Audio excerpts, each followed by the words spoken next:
Здравейте, скъпи приятели! Намирам се в фабриката за органичен тор Мармара Сол.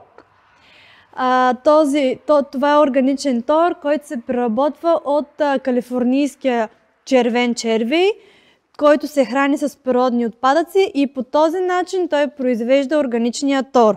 Намираме се в Турция, Текирда, се намира фабриката Мармара Сол. Може да намерите и да ни посетите в сайта, в интернет. Самият тор се произвежда от червения калифорнийски червей, който може да забележите тук.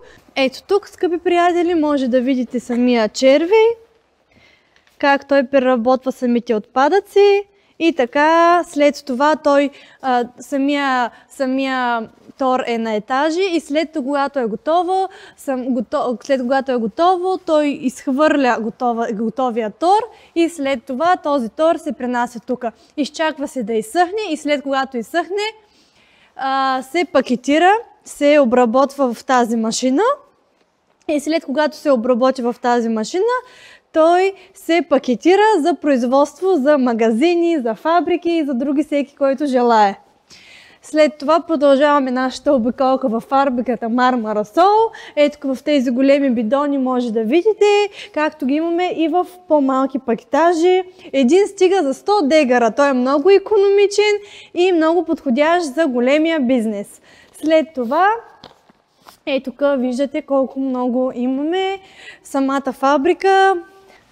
Ето това е течната разфасовка, която е пакетирана по този начин изглежда. Това е органичният тор, който може да видите тук, който сега е пакетиран. Това е твърдото вещество и това е в по-малка опаковка, който е много удобен за вкъщи.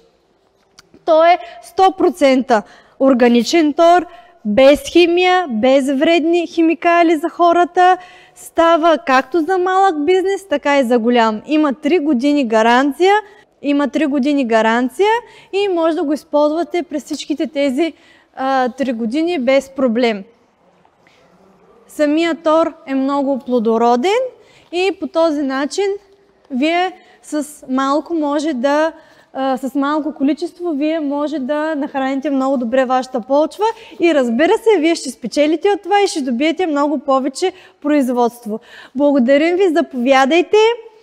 Вие може да намерите на сайта или в Instagram, последвайте ни Мармара Сол и може да закупите това, за да може вашия бизнес, дори малък или голям, да стане още по-голям. Благодаря!